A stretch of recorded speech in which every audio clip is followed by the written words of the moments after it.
के अंतर्गत जनहितवाद या लोक हितवाद के बारे में बात करेंगे। जनहितवाद या लोक हितवाद को अंग्रेजी में पब्लिक इंटरेस्ट लिटिगेशन या पीआईएल कहते हैं। जनहितवाद या लोक हितवाद प्रत्यक्ष रूप से अनुच्छेद 32 से संबंधित है। जनहितवाद या लोक हितवाद का जिक्र संविधान के शुरुआती दौर में नहीं था और इसका जिक्र 1980 के दशक में सुप्रीम कोर्ट ने जो विभिन्न निर्णय दिए थे विभिन्न मामलों में, उसके अंतर्गत जनहितवाद या लोक हितवाद का विकास हुआ है। जनहितवाद या लोक हितवाद प्रत्यक्ष रूप से अनुच्छेद 32 से संबंधित है या इसी से रिलेटेड है। अनुच्छेद 32 में कहा गया है कि किसी व्यक्ति के मूल अधिकारों के हनन होने पर वह सीधे सुप्रीम कोर्ट में याचिका दायर कर सकता है।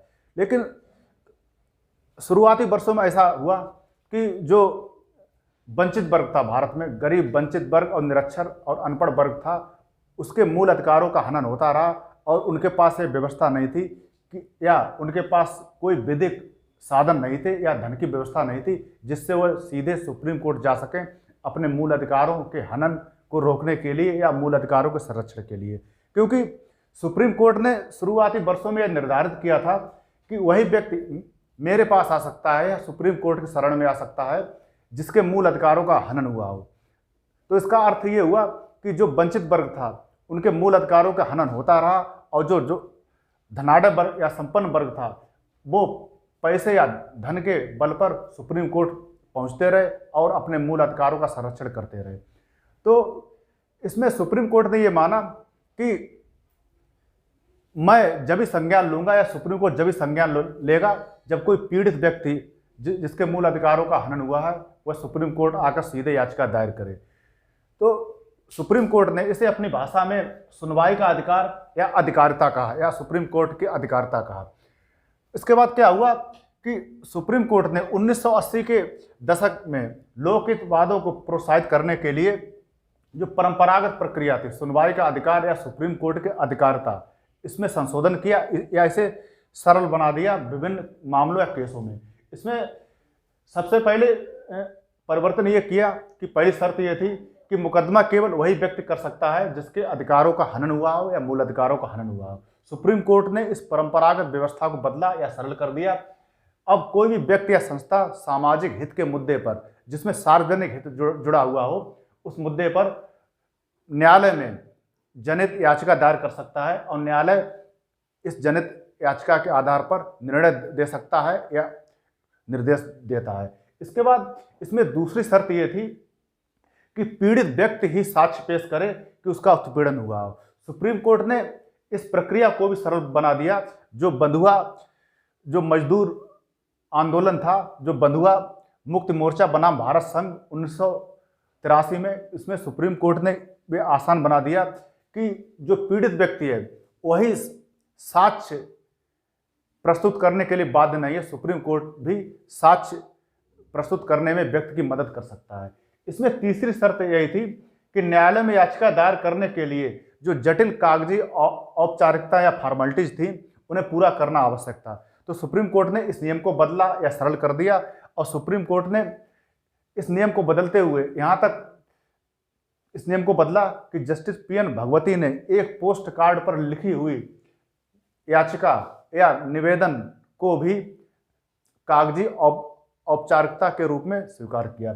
इसके बाद इसमें चौथी शर्त यह थी कि न्यायालय तब तक किसी मामले में संज्ञान नहीं लेगा जब तक मामला उसके समक्ष न लाया जाए। सर्वोच्च न्यायालय ने इस मामले को देखते हुए सर्वोच्च न्यायालय ने ऐसा किया कि मीडिया रिपोर्टों या अन्य किसी विश्वसनीय रिपोर्टों के आधार पर भी सर्वोच्च न्यायालय स्वतः संज्ञान ले सकता है और संबंधित राज्य सरकार या कर्मचारी या अधिकारी को निर्देश दे सकता है, आदेश दे सकता है व्यक्तियों के मूल अधिकारों के हनन को रोकने के लिए। इसके बाद अगर लोक हितवादों के विकास की प्रक्रिया को देखा जाए तो सबसे पहले इसमें आती है people union for democratic rights बनाम भारत संघ 1981। ये मामला लोक हितवादों की विकास के दृष्टि से मील का पत्थर है। साथ ही people union for democratic rights उसने सुप्रीम कोर्ट को यह पत्र लिखा कि जो एशियन गेम्स हैं उसमें जो कार्यरत श्रमिक या मजदूर हैं उनका शोषण हो रहा है, आर्थिक शोषण हो रहा है और उन्हें उचित पारिश्रमिक नहीं दिया जा रहा है। तो इस संस्था ने पत्र लिखा। पत्र के माध्यम से मजदूरों की समस्याएं थीं, जो आर्थिक समस्याएं थीं और शारीरिक समस्याएं थीं, जो और अन्य समस्याएं थीं, उनके बारे में सुप्रीम कोर्ट को सूचित किया।